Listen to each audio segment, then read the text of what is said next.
Hey everybody, it's Ed O'Keefe and welcome to another episode of the Ed O'Keefe Show. Today I'm with a very special guest, Mr. Tom Delauer. How are you, Tom? I'm doing good, Ed. How are you doing? Awesome, awesome. I met Tom in Orlando at a conference at the Build, Grow, Scale conference where I was speaking about the concepts of accelerated learning and my approach to leapfrogging in life. And Tom and I hit it off right away. We started talking about some cool stuff that maybe we'll get into here today, but what I'd like to do is take you behind the scenes of how this guy thinks and really dive into mindset of a super high performer and also segue into some myths and fallacies in our nutrition system, and then maybe just kind of go off. I really want to go off high performance, fitness, and all those things. We're sitting in my backyard, so you may hear some background noise. You may hear some birds. You may hear some kids, but that's how we roll. So, welcome, Tom.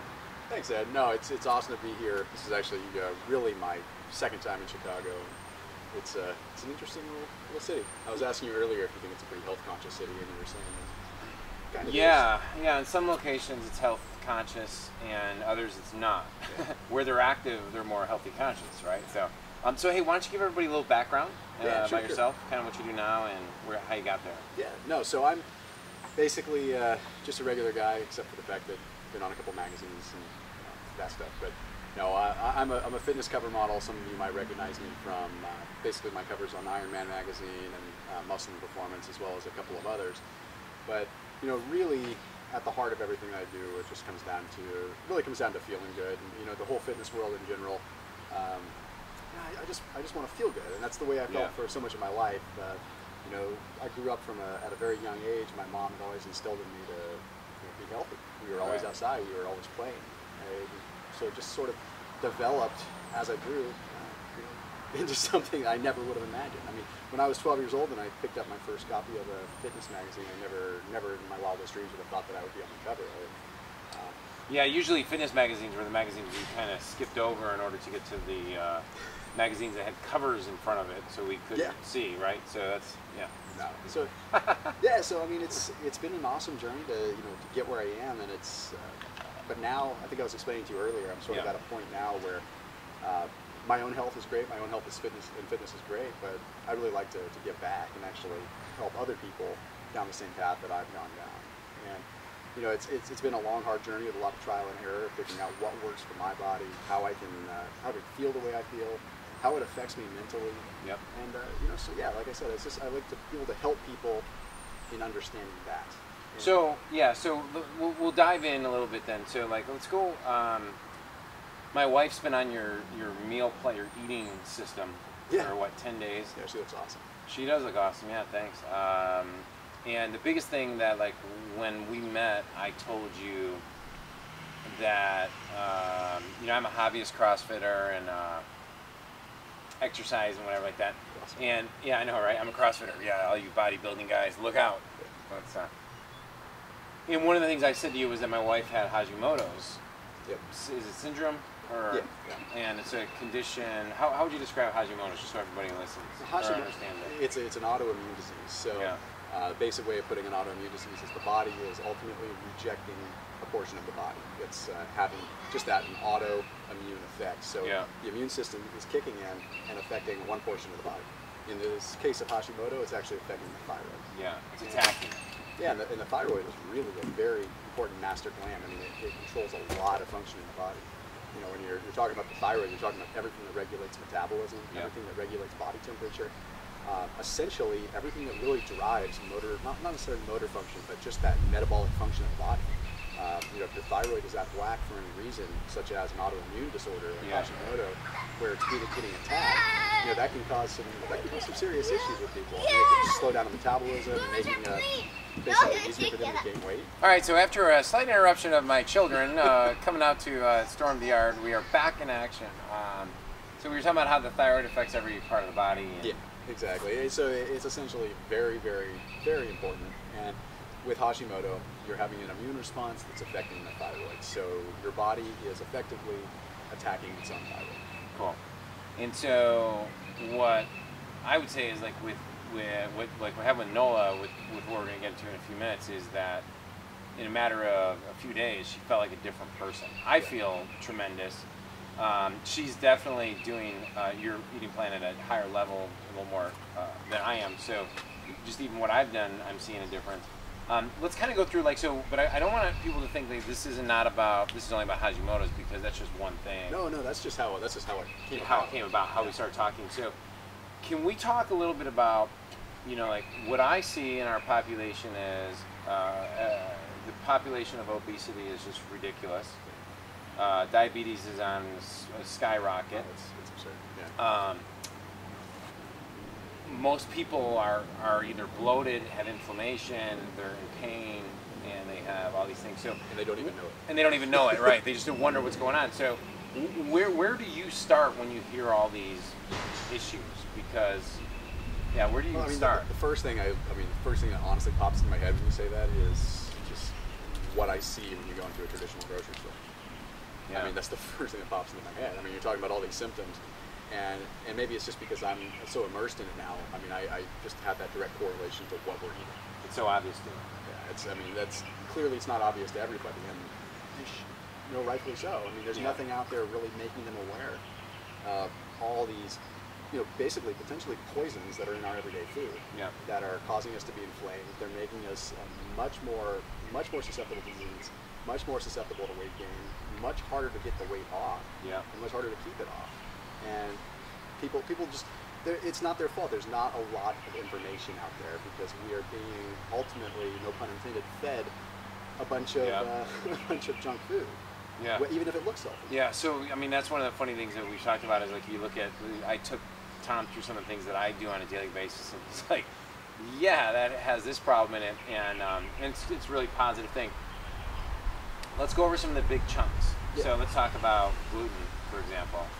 Yeah, gluten. What is gluten? Where does it come from, and how does it affect us? Yeah, gluten is basically a naturally occurring binding agent, in breads and things like that. To make it very simple. Yeah. I mean, it's what even the word gluten kind of leads you to believe that it's glutinous. It's gooey. It literally is very, very gooey, and it's very it's prevalent in bread, of course, because that's holding that bread together.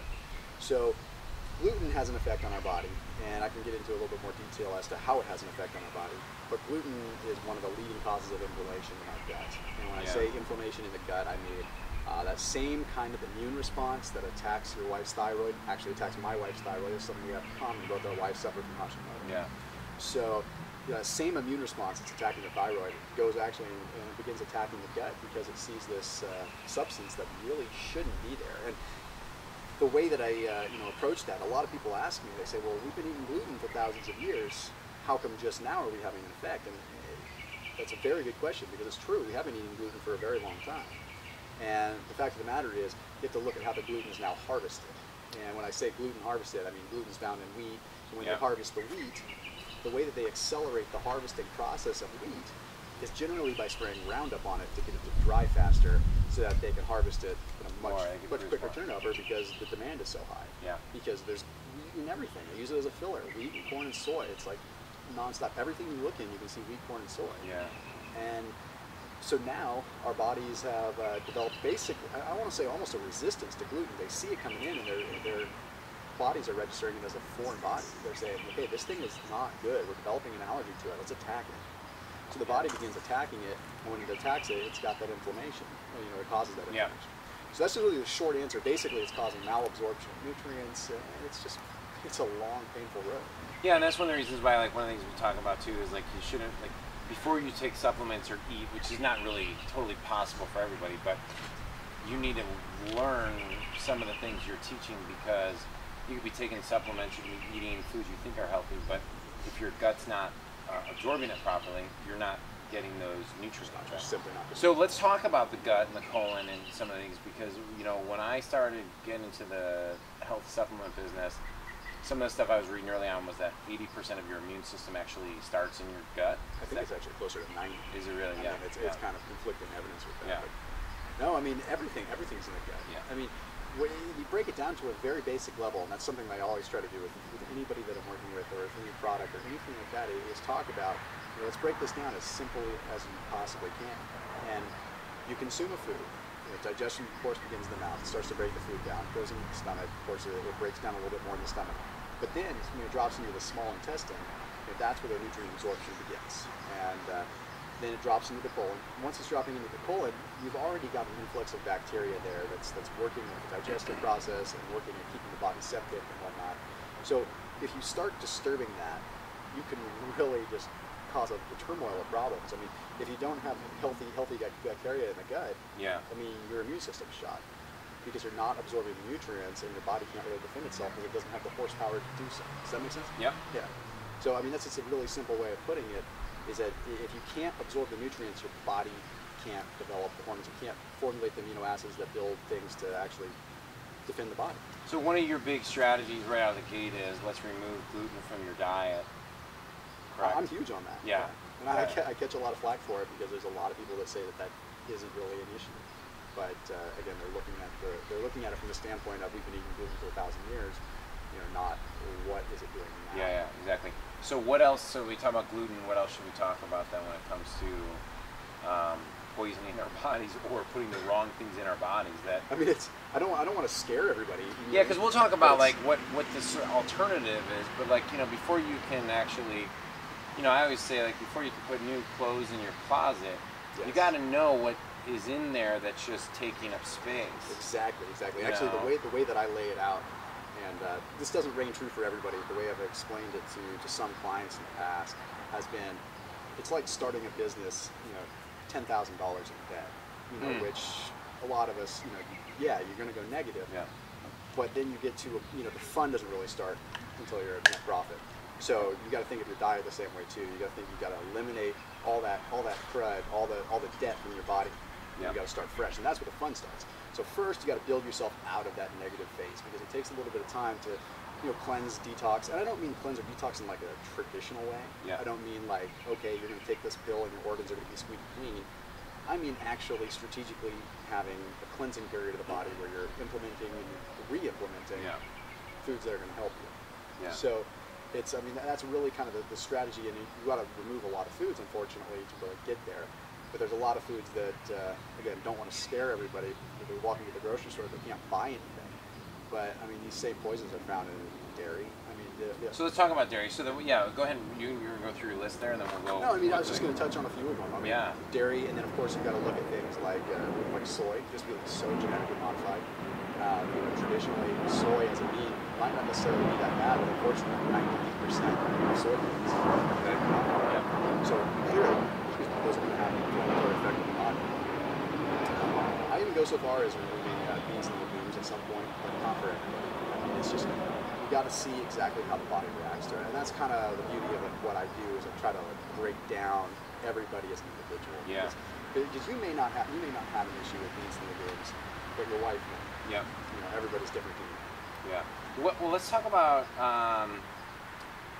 in 30 seconds, how does dairy affect the body? I removed dairy from my it was one of my life-changing moments where, I was 32, I'm 39 now, I couldn't wake up, I wasn't depressed. People think you are. Like, actually, someone's told my wife she's depressed. Like, her thyroid physician told her she has depression, and she's like, I'm not depressed. I'm freaking exhausted, and I need, and they treat her medically with that. And now you've seen her, like, she's walking around happy as can be. She said, I'm feeling amazing, all this other fun stuff. She's glowing. She's glowing. Maybe we'll get her on camera after this. So how does dairy, because dairy is one of those big things. When I have any kind of dairy, I instantly feel it because of phlegm and in my nostrils, instantly.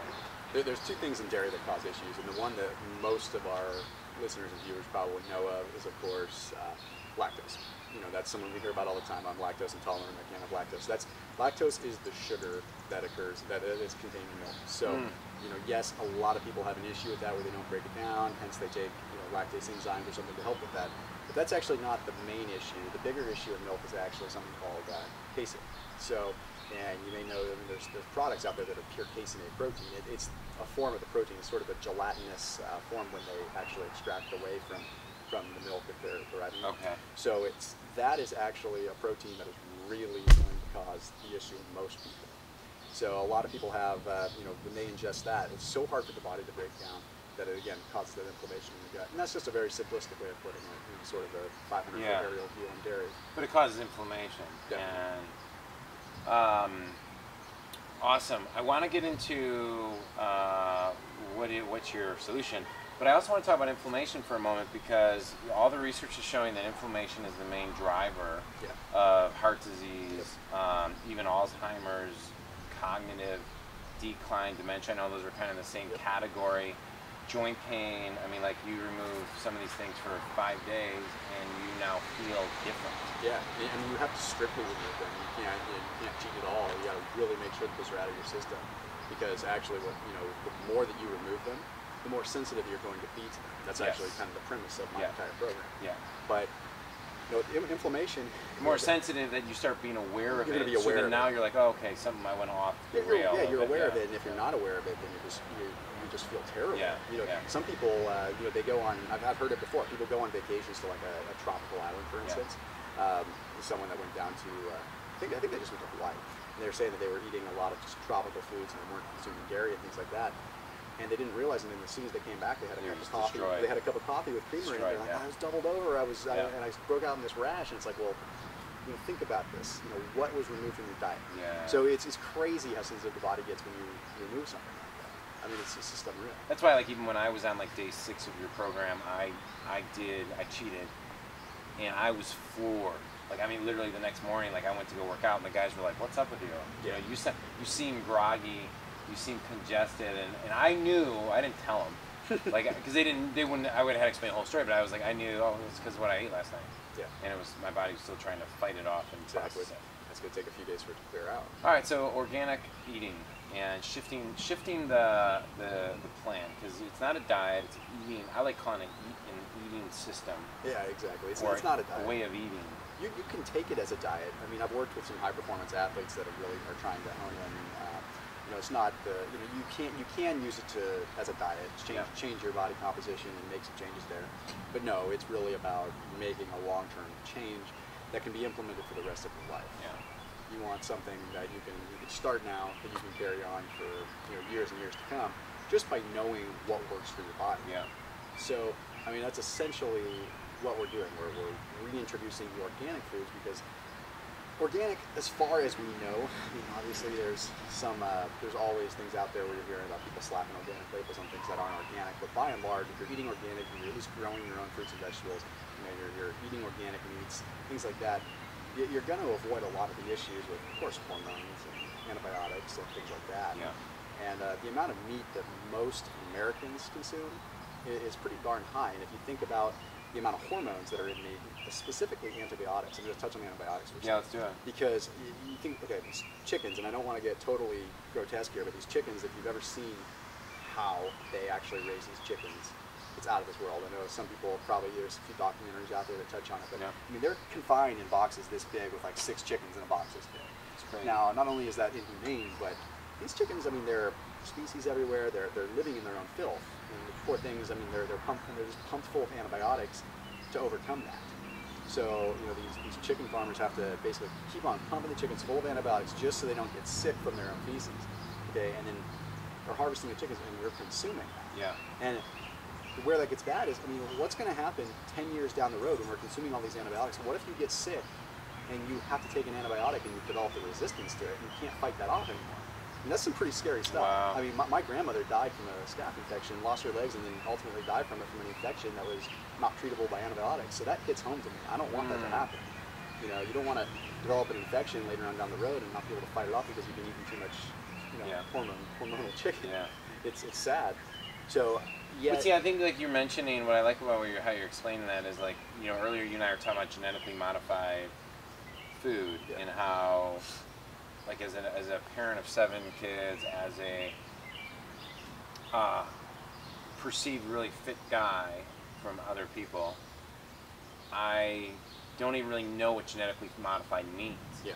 Like, I know non-GMO is better than GMO, but what does that even mean? And then is it just more of the same, of that it's coming in causing inflammation, or how is it? Yeah, I mean, break it down. Genetically modified foods are literally just that. People say GMOs and they say genetically modified, but they don't actually break down the words. genetically modified. So they're taking, they're taking a seed, for instance, like the soybean, or they're taking any kind of seed, and they're generally actually modifying the DNA of that seed. They're crossing seeds, and they're adding components to them that allow them to be resistant to drought or resistant to other chemicals, or in the sake of a lot of wheat, in the sake of a lot of soy, they want them to be resistant to insects and pesticides. So they started, rather than spraying, for insects and pesticides, they said, okay, well, let's just internally make the seeds so that it's resistant. I mean, they're literally growing plants so that insects don't want them. And if the insects will eat them and die, then chances are, large scale, we're going to eat them. So that's kind of what I mean by genetically modified. And there's many, many different variances of it. I mean, what they do to fruits, and what they do to vegetables, and what they do to seeds. I mean, there's so many different things. But you just pick up a general tomato at the grocery store, and you look at one that's organic versus one that's not. Usually the one that's GMO is going to be so pale, it's just lacking nutrients. You're basically just eating fluff. I mean, there's very little nutritional value. And it's getting worse and worse and worse. So let's give direction. I want to cover a couple things. One is directional. What can we eat starting today? Yeah. As I cut out my gluten, my dairy, my sugars, my GMO. Where am I going? Yeah. I mean, it's difficult to break down in a very small scale. Yep. But if there's anything that you can take away from this conversation, or listeners or viewers can take away from this conversation, I mean, the most key things that you could probably begin implementing are, like I said to everyone, just start implementing about 80% of your diet organic, or even 60% of your diet becoming organic, because we're looking at the big picture here. You can't make a sudden shift to 100% organic, because, well, you can, but it's not cheap. It's not cheap to do that. It's, you're talking a lot more per pound for meat. You're talking a lot more for vegetables. Let's just be realistic. We're looking long term in something that's sustainable, right? So the hope is that even if you start making subtle changes and start introducing organic foods in lieu of the GMO foods, or in lieu of the hormone-enriched foods, that you're going to slowly start feeling better. Let's say you take make a 20% change to organic. Ideally, you're going to start feeling 20% better. Yeah. Which means that you're going to be able to work harder, which means you're going to be able to make more money. You can afford 40% organic. And so on and so on and so on, until you're feeling so amazing that you're unstoppable, and you can't afford all that organic. And you'll never turn back. You never will turn back. I've never had someone go organic and go back, ever. Really? In years of doing this, I've never. Isn't that I mean, that speaks for itself. They're like, I mean, it's like you talk to someone that's lost 100 pounds or more, and they can generally look at a candy bar and say, I will never touch that. They're pretty darn good about it. They may slip up here and there, but the things that they used to crave, they don't care about anymore. They don't want to go for that Kit Kat or for that Snickers. And the thought of them going back just sends them down a very dark path that they don't want to go down. And the same thing happens with the organic. I mean, once people make that change and they really start subconsciously registering how good it makes them feel, then they never look back. Yeah. So we'll provide everybody with links to Tom's ebooks and materials and stuff like that. So, because I know in one of your courses you have, like, you lay this stuff out, so you really don't have to think about that. So I'd like to shift gears. So, just for time's sake, what is your operating framework on how you view the world that allows you, to stay so trim and lean, but with muscle, and view this as just the way your life is? Like, how do you view the world through that? How's your computer set up mentally? Well, I mean, it hasn't always been this way. And I'm going to take 30 seconds just to go on my backstory so people understand. I mean, I was an unhealthy, overweight bodybuilder for so long, and I used to crash diet just to get myself, in condition. And I started watching those around me doing that, and just developing issues later on because they were just starving themselves, developing kidney issues, and some of them even dying. Wow. And I wasn't going to go down that path, so I started discovering this. So it opened my world up to this entirely different world, where magically I wasn't having, from a fitness model standpoint, I wasn't having to go through the traditional bulking and cutting phase, which, gaining weight to build muscle and then dropping it down. That's just unrealistic. I mean, it sounds conceited, but I wanted to look good all the time. And when I was fitness modeling and modeling a lot, the one who looked in condition 365 days a year was the one who got the work. That's how you would get paid. If you look good and they can rely on you and they can say, hey, Tom, we need you in 3 days, you'd be ready. You don't have to say, I need 6 weeks to drop weight. So I'm like, okay, from a business standpoint. And you want to feel good, too. Well, right? Of course. But I mean, this is how I got turned on to it. And, because for years I went through, even though I was athletic, I went years of just not feeling good. I looked great on the outside, but people were like, well, I just don't feel that great. Yeah. So now, I look at everything as, a really just down-to-earth approach. I mean, everything in my life, I live by the mantra of down-to-earth, because all the way down to my diet, and it reflects my mind. It comes all the way down to just, being as real as possible, and not absorbing the fluff that's around us with the media and genetically modified, everything like that. Yeah. Just keep it raw and organic. I think that those are so great when people correlate those to foods, but they can actually correlate to life too. Yeah. Yeah. So your number one and most important value, what is it? What's most important to you? Family. Family. That's it may not be, may or may not be diet related, but that's it is in the long run. Yeah. What comes next? Actually, that's gonna be my health, but my health and my family. Yeah. It's so you kind of, the reason I'm bridging that gap a little bit is because for you to have the world view you have, you threw health at number 1.2 because they're the same thing to you. Well, exactly. I mean, to me, my family is an extension of myself. Yeah. I look at my wife, and she is my life. Yeah. And if we are healthy, then we're happy. Yeah. And that's, and people ask me, well, where does happiness fall on your scale? Well, happiness is encompassed in that. Yeah. Because I don't need to. Well, that's unhappy people ask that question. Yeah. Yeah, exactly. Because they don't understand that, like, happiness is not something you then say, oh, I value happiness. You consciously want to decide to be happy. You're creating the life you want, and then you're doing stuff you want to do. Exactly. The reason I ask that is because, like, if you, when I've talked to groups and, like, even talking about money, like, you want to make more money, and they're, oh yeah, I'll raise my hand, and you're having a hard time having money, and I start going down the chain of, like, what's important to you, and they say, most people say God or family in the first two, and then all of a sudden money is number 6 or 7. And I go, well, the reason you're broke is because money isn't important to you. And so I bet you if you ask most people, they'd say, well, my God, family, money, service, whatever it might be. And then health comes down around 7, 8, 9. And that's why they're obese, because they're pushing the health part. Yeah, exactly. And it's the thing is that, I didn't say health as number one because, to me, to be completely honest, it's so subconscious now that I don't really have to quote unquote value it, because it's become there, and that's the goal for everybody. Yeah. Is eventually it's not even really a value; it's just life. Yeah. You may ask. I mean, another thing I value is life in general, but a lot of times when you ask someone what's most important to you, what's number one, they're not going to say being alive. Someone that maybe had a near-death experience with. Yeah, because being alive is just being alive. Yeah. You get out of bed in the morning and you're alive, but very few people actually get up in the morning, look themselves in the mirror and say, holy crap, I'm alive. This is awesome. I'm a living organism. So, it's, you got to think about it again as a primal level, primal state. You look at an animal, an animal, it wakes up, and what's the first thing on its mind? Survival. Yeah. And if it's not healthy, it's not going to survive. Yeah. If it doesn't eat, it becomes weak, and if it's weak, it gets eaten. If wild animals have the issues that humans have in terms of just weakened immune system and stuff like that, they'd all be getting picked off. Yeah. I mean, it's that simple. Yeah. Awesome stuff. I mean, we've been hanging out all day, so my comment of, like, we can talk all day is obviously we've been talking all day. We're actually working out. So one thing that you actually shared that would probably surprise everybody is how often you actually exercise and lift. Yeah. So, I mean, frequency is one thing. It's broken down usually into frequency, intensity, and duration. Those are the 3 components that you look at when you're looking at exercise. Yeah. Whether it's from a basic, really just a lifestyle standpoint, or from a high-performance athlete standpoint, those are the 3 variables that you're always going to change up. Now, I come from the school of thought of having sustainable programs. So, most people are surprised that I tell them that I work out for about 45 minutes. That's it. That's a very common question I get asked is, how long are you in the gym?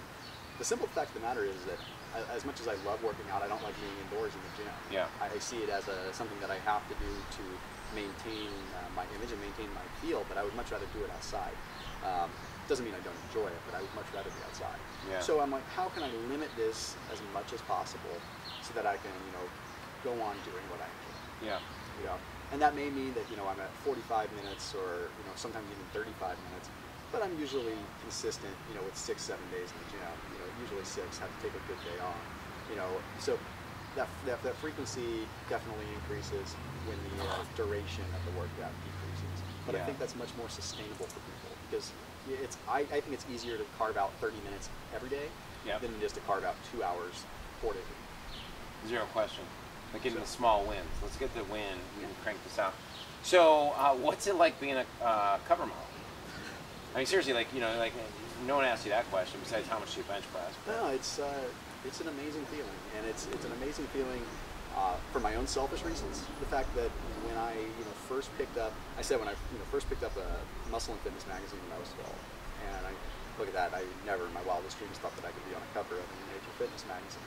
I look at that, and I don't know a single 12-year-old boy that doesn't look at those magazines and wish that they could be on my cover. Yeah. And when I first got that phone call that I was going to be on the cover of a magazine, I literally cried. I mean, I was like, I made it. This is what I've done, and I have something to show for it. I have something to.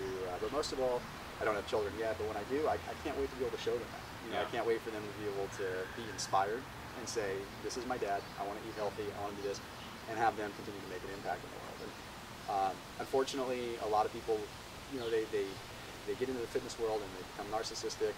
And that's just not the way. I embrace it. I embrace the fact that magazine cover is touching the lives of a lot of people and motivating a lot of people. That is the most fulfilling feeling. Yeah. So. Yeah, and you're writing for a couple magazines. Yeah, I've got a column for Ironman magazine. I write for Fitness RX regularly. I also write for Natural Muscle magazine. Basically, all in my kind of holistic, down-to-earth approach. Yeah.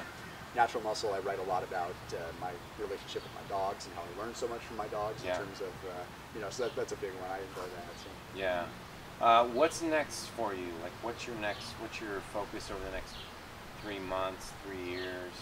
It's and how can people like tap into some of your knowledge there? Well, like you and I have talked. I mean, we're really looking at finally kicking my program into high gear. I mean, it's like we started talking about. I've worked with people individually a lot with that program. Yeah. And fortunately, it's gotten so successful that now it's time to sort of take it to the masses in a sense. Really get it out there and help everybody.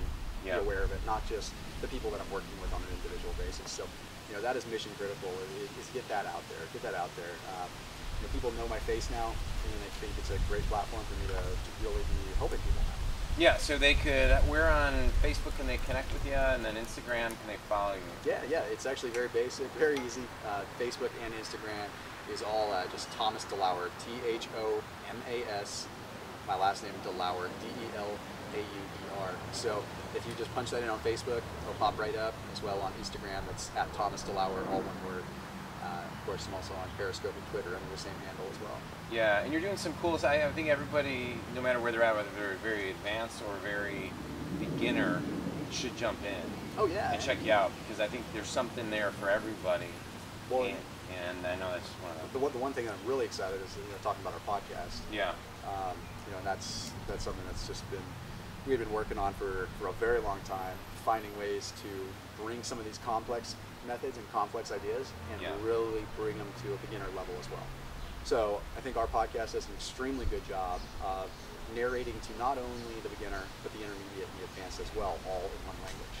Awesome. So that's something we're really proud of, because that's not an easy thing to do.